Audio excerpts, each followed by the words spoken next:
Bonjour tout le monde, aujourd'hui je vais vous présenter un 216D de 2015 avec 289 000 et quelques kilomètres. Donc c'est une voiture avec une boîte manuelle avec 6 vitesses. Elle a le volant multifonction avec les commandes de limitateur, régulateur de vitesse pour contrôler l'autoradio. Vous avez l'essuie-glace automatique.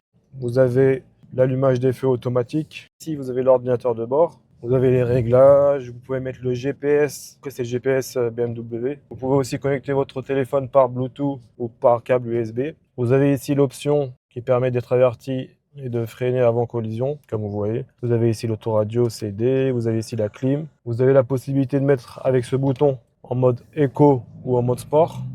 Vous avez ici le frein à main électrique. Ici vous avez la manette pour contrôler l'ordinateur de bord. Donc les vitesses passent bien, il n'y a aucun problème par rapport à ça. Elle a une bonne reprise. Elle tire pas à droite ou à gauche. Elle a 289 000 km, mais franchement, elle est en bon état. Suivi chez BMW. C'est un véhicule qui a surtout fait de l'autoroute. De toute façon, on va voir l'extérieur après. Elle freine bien. Elle se comporte correctement dans les virages. Elle accélère bien, regardez. Rétrograde, il n'y a pas de problème. C'est un Critère 2. Il y a 5 places. Il y a 2 clés. Le contrôle technique a été fait le 21 juillet 2026 et il est favorable. On verra ce qu'il y a. Donc, il y a les radars de recul. Lorsque vous reculez, vous avez le bip qui vous indique quand vous êtes proche d'un obstacle. Vous avez le détecteur de pluie. Je ne sais pas si je l'ai dit, les essuie-glaces automatiques. Les feux de croisement automatiques, ça j'ai déjà dit. Aide au freinage. Alerte collision avec freinage. Ça, c'était ici l'option ici. Elle a les jantes à lui en 16 pouces. De toute façon, on va les voir. En fait, cette voiture, c'est un peu le Scénic. Le Renault Scénic de BMW, c'est une traction. C'est vraiment la familiale, quoi. La familiale de BMW. Vous avez l'intérieur, les sièges sont en tissu, en bon état. Vous avez la banquette arrière qui peut coulisser pour qu'il y ait encore plus de place de chargement que dans le coffre. Ça, c'est pas mal aussi. Vous avez la banquette arrière qui s'abaisse. Vous avez ici un accoudoir avec un petit rangement. Vous avez ici la boîte à gants. Moi, personnellement, j'ai pas détecté de grosses choses à faire. J'ai juste l'impression qu'il y a un support ou un cylindre bloc qui est fatigué. On va commencer par l'avant gauche. Donc ici, vous avez la portière avec les commandes de proviseur électrique, etc. Ici, vous avez le siège avant, vous voyez qu'il est en bon état. Volant avant, compteur. Vous avez ici console centrale avec l'ordinateur de bord. Ici, le siège, boîte à gants là-bas. Vous voyez que c'est assez propre. Enfin, c'est assez propre, c'est très propre même. Ici, vous avez l'arrière. Donc, vous avez ces sièges-là qui se rabattent. Vous avez aussi ici des rangements. Ici aussi. Donc, c'est pas mal. Vous voyez que les sièges arrière sont en parfait état. Ici, vous avez sortie d'aération, climatisation, etc. Un allume-cigare ici.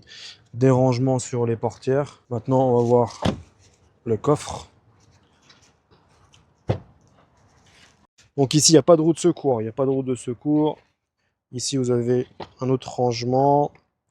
Ça, la petite boîte que vous voyez là-bas, c'est le gonfleur. Le gonfleur de pneus, parce que vous avez en fait un système d'anti-crevaison. Et il n'y a pas de route de secours. Ici, vous avez normalement des plaques en plastique pour faire la continuité quand on baisse les sièges, mais ils ne tiennent plus. C'est pas grave, vous pouvez les enlever si vous voulez. Vous voyez, pour baisser les sièges, c'est par ici. Vous avez juste à appuyer ici et ça baisse les sièges. Ici, l'avant droit. Donc vous voyez, il n'y a rien à signaler.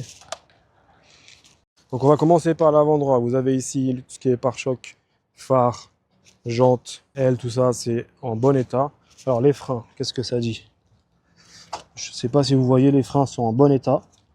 Les pneus, ils sont tout neufs, quasiment tout neufs. Les jantes, ça va, elles sont en bon état. Les rétroviseurs en bon état. Les portières, bas de caisse, etc., c'est en bon état. Le toit, il est en bon état. Alors, la roue arrière, elle est en bon état. Les pneus sont quasi neufs.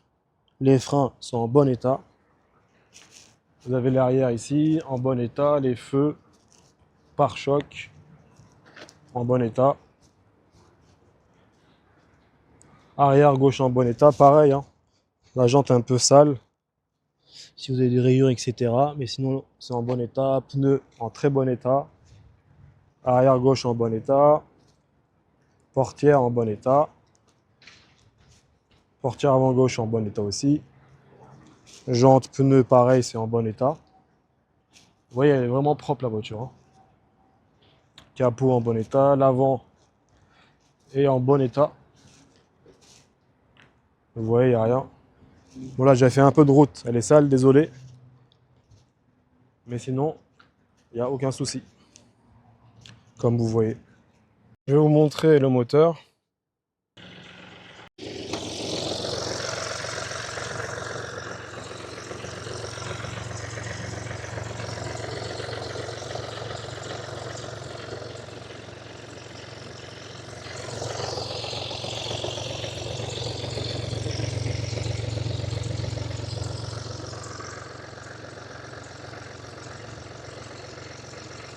Donc pour cette voiture, donc comme j'ai dit, c'est un 5 places, un 6 chevaux fiscaux, elle a 115 chevaux de puissance. Le contrôle technique est favorable, qui a été fait le 21 juillet 2026. Il y a une défaillance mineure. Opacité, le relevé du système OBD indique une anomalie du dispositif anti-pollution sans dysfonctionnement important. Ou peut-être avec le temps un capteur qui est encrassé, donc il n'y a rien de spécial. Sinon, il n'y a pas d'autres défaillances. Pour les révisions, le véhicule a été révisé chez BMW. Dernièrement, la révision a été faite cette année. Je crois que c'était en avril. On va voir ça. Comme il a été suivi chez BMW, on peut voir aussi les révisions directement sur l'ordinateur de bord. Alors, c'était où déjà? Statut du véhicule, historique maintenance. Et vous voyez là, on voit que ça a été fait chez BMW. La dernière fois, c'était le 2 avril 2026 à 281 274 km, donc à moins de, il y a même pas 10 000 km. Vous avez vu l'extérieur, vous avez vu que c'est un véhicule qui est propre, qui a bien été entretenu. Après, c'est un véhicule, bien sûr, qui a 289 000 km, donc il faut prendre ça en compte aussi. Donc, comme d'habitude chez la braderie de l'auto, le véhicule sera un peu ou beaucoup sous la cote réelle du marché. Donc actuellement, je sais que ce véhicule, il est coté à peu près 6 500 €. Donc il sera affiché bien sûr sous la cote. Tout ce qui est diagnostic, moi je vous conseille comme d'habitude chez la braderie de l'auto, il faut que vous fassiez votre propre diagnostic sur le véhicule, ou vous faites votre propre avis. Et si ça vous plaît, tant mieux. Si ça vous plaît pas, c'est pas grave, il y aura d'autres véhicules. En tout cas, moi je vous dis à la prochaine pour d'autres véhicules. À bientôt. Salut.